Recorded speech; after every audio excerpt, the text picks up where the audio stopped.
Changing someone's mind is hard. Not listening.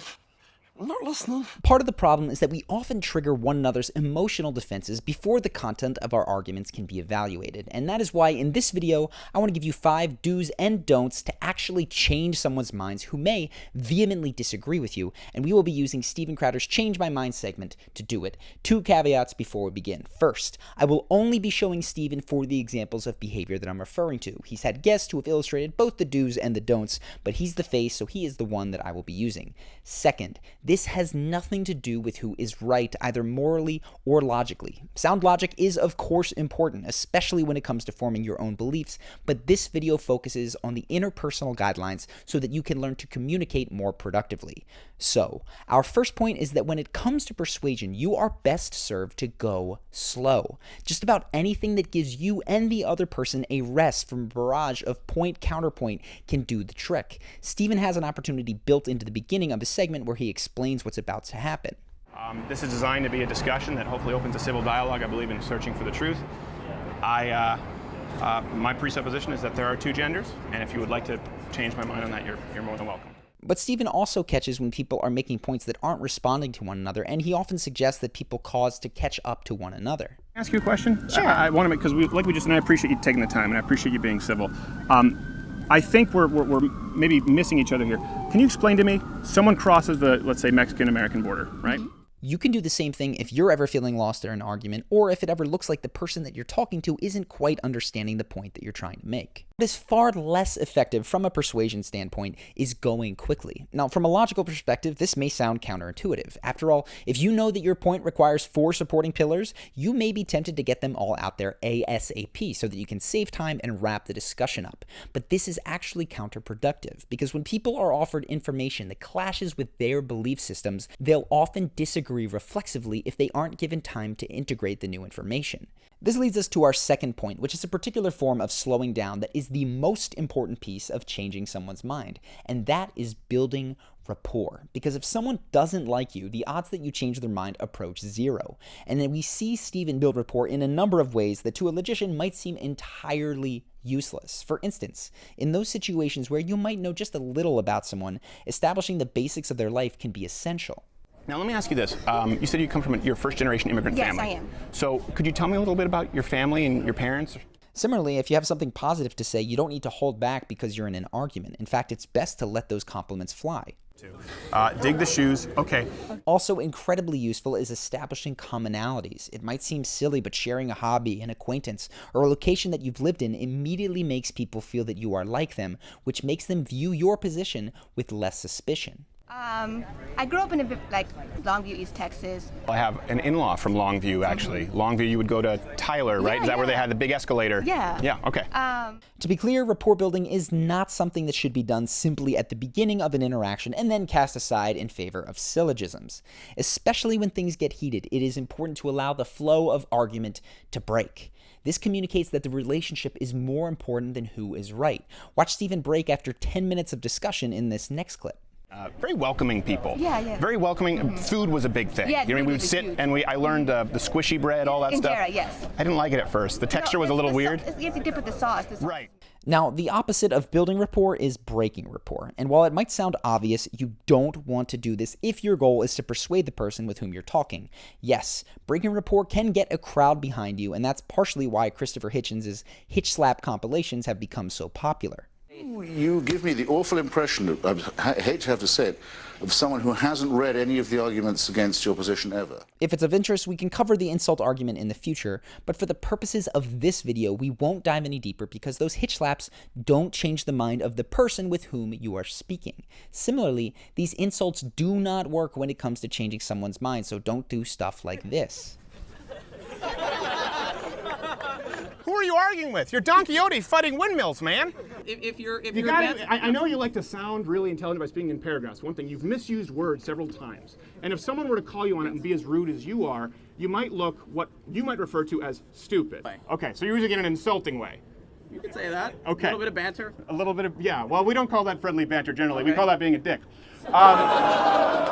may have noticed that Stephen mentioned that he felt he had been disrespected first. And I'm not trying to say whose fault it is, but I do want to highlight that if you get to a point where insults have been hurled, you're no longer changing minds but competing in a dominance game. And I'd recommend our video on Russell Brand for how you can go about disarming these attacks without insulting someone back, instead with humor, and get back to genuine persuasion. But for this video, it's enough to say that insults aren't doing anything to help you change someone's mind, and winning an insult argument isn't going to get you very far in that department.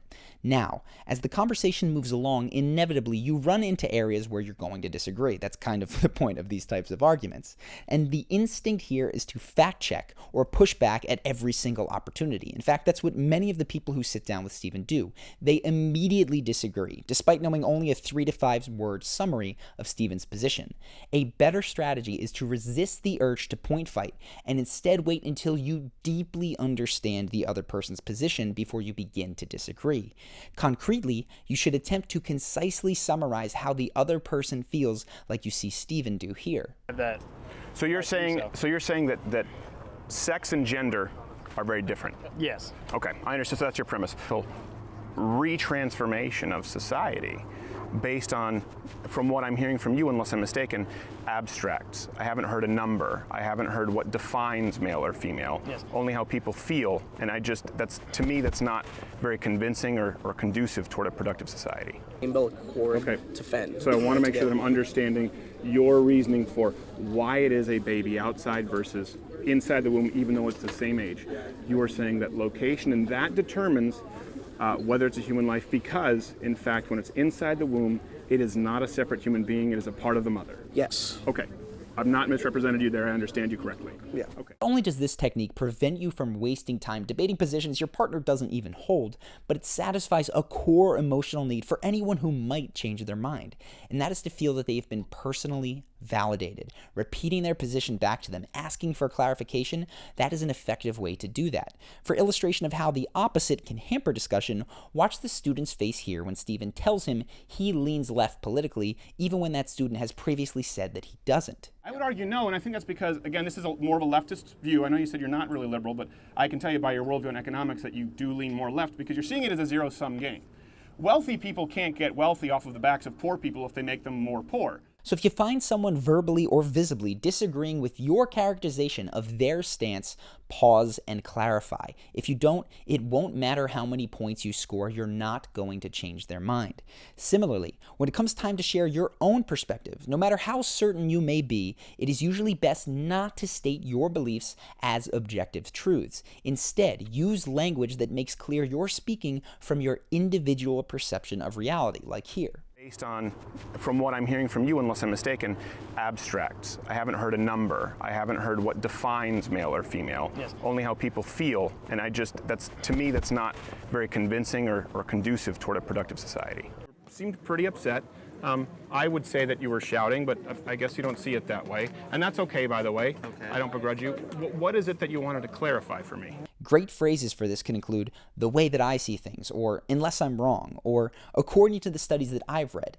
These make people less likely to get defensive at being flatly told that their position is objectively wrong. The opposite of this would be laying claim to objective reality that contradicts the other person. Okay, so everything you've just said is inaccurate. This can sound frustrating, especially if you are certain that you are right and the other person is wrong. Why would you want to not claim objective truth? But it's important because presenting your beliefs as tentative understandings rather than unchanging truths is more than just rhetorical. Your study may in fact be misleading. The research that you're citing may be upturned in 5 years' time, and the words that you heard that other person say just a moment before might be misremembered. There is always a chance that you are mistaken, so it's not only more persuasive, but also more precise to add these types of qualifiers. One caveat here is that people on the fence will often be persuaded by confident proclamations that reveal no doubt, but when you're talking to someone who disagrees with you, it's much better to use qualifiers. Now, when it comes to winning, the problem here is that if there is a clear winner, there is necessarily a clear loser. So try not to highlight your opponent's concessions or contradictions with uproar. You want to frame the discussion not as a tug of war which you have won, but as a search for agreements to which you both contributed. For example, we both agree if someone sought to nationalize the press, that would be a problem. That'd be a step toward fascism, right? Would we both agree on that? Yes. Okay, good. So we have some common ground there. The opposite of this practice would be dunking on someone, making a show of the moments where they've contradicted themselves or moved to your side. Take a look at the student's reaction here. It's reflexively defensive and unconvinced. The rich, the upper class, see? It's a different classism. Hitler's, we say the 1%, Hitler said, the Jews! So, the point is, no, it's not a false equivalency. Just know that if you do dunk and you make a big deal out of these moments, you're very likely to take all that hard work that you put in and throw it away. So even if you feel the other person has been a jerk, or they've debated in bad faith or insulted you, don't gloat in victory. Just calmly call out that it seems like you agree. It doesn't matter that you've been perceived to win if your goal was to change someone's mind, because that has been accomplished. Now, as I was finishing this video, Stephen released another Change My Mind, and at the end of it, the professor with whom Stephen is speaking has one of the more profound reversals of opinion that I've seen in all the Change My Minds that I've watched. And I'm saying the best student should be the one who gets into school. I agree. So again, we go back to the beginning of this thing. I said it's not racist. And now I'm thinking maybe it could be. What's most interesting here is that Stephen and the professor spent most of their time just talking about life, their stories, joking around, even having the students do a hip-hop wave at the end. They barely touched on statistics. And as mentioned, this is possible because one of the most powerful ways to change someone's mind is to build strong rapport. Building rapport creates trust, mutual understanding, and likability, and without those, you can't be influential, persuasive, or inspiring.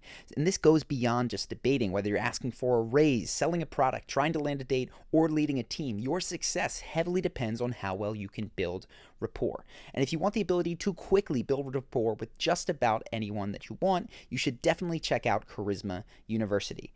Charisma University is our flagship, step-by-step guided program that is guaranteed to make you more charismatic and confident in just 30 days. And when you are extremely charismatic and confident, building rapport, being persuasive, and influencing people can become second nature. Now, Charisma University also comes with a daily action guide that makes it super simple for you to form charismatic habits. So this is all second nature. You don't have to think about it.